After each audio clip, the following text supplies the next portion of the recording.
allow me to live alone in a boarding house, but only in the dormitory.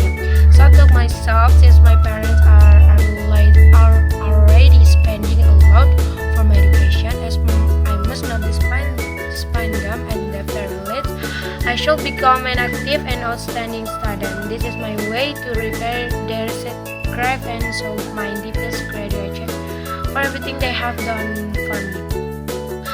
Since in high school, I was in the science major, and suddenly in college, I entered the social major, Islamic economic.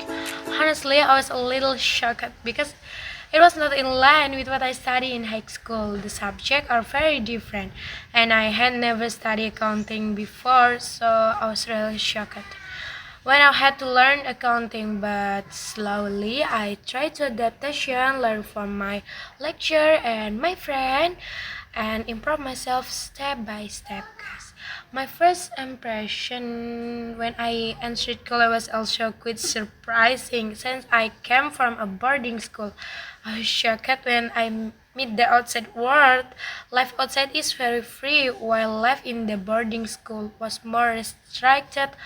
Honestly, it made me a bit surprised at first. Fortunately, my friends are very nice and easy to talk to. They can compromise and they help me adaptation quickly to this new environment.